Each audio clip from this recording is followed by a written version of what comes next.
राधे राधे।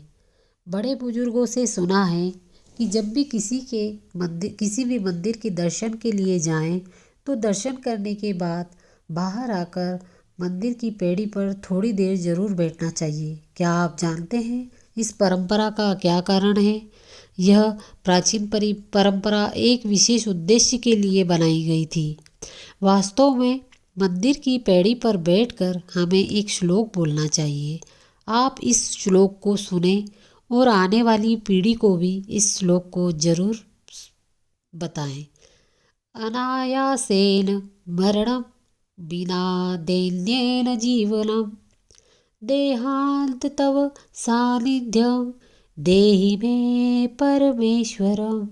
इस श्लोक का अर्थ है अनायासेन मरणम अर्थात बिना तकलीफ के हमारी मृत्यु हो। हम कभी भी बीमार होकर बिस्तर पर न पड़े रहें, कष्ट उठाकर मृत्यु को प्राप्त ना हो, चलते फिरते ही मेरे प्राण निकल जाए।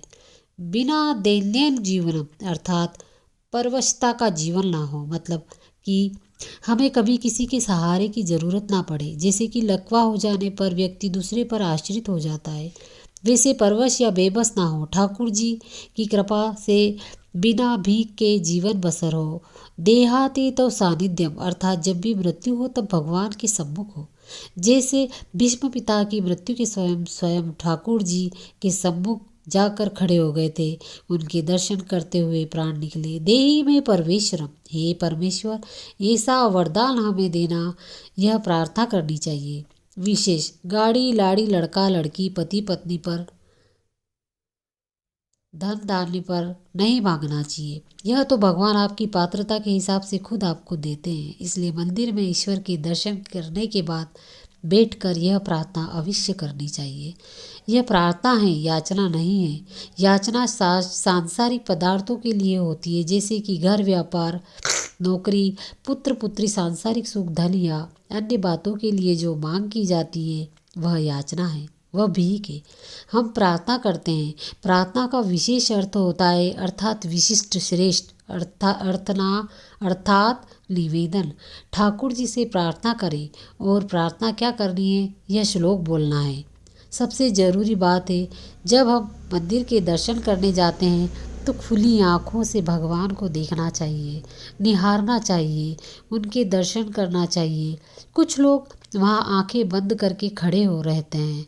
आंखें बंद क्यों करना? हम तो दर्शन करने आए हैं भगवान के स्वरूप का, श्री चरणों का, मुखार बिंद का, श्रृंगार का संपूर्ण आनंद लें, आँखों में भर लें, ईश्वर के स्वरूप को दर्शन करें। और दर्शन के बाद जब बाहर आकर बैठें तब नेत्र बंद करके जो दर्शन किए हैं उस स्वरूप का ध्यान करें।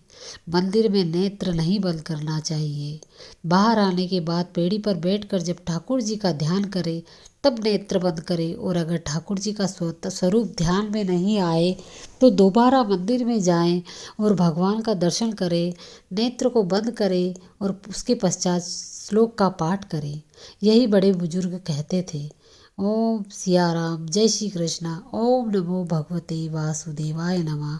अगर आपको मेरी ये बात अच्छी लगी हो तो आपसे निवेदन करती हूँ कि मेरे चैनल को सब्सक्राइब करें, लाइक करें और मेरी कहानी रोज़ सुनने के लिए और अच्छी अच्छी बातें जानने के लिए मेरे चैनल को सब्सक्राइब करें।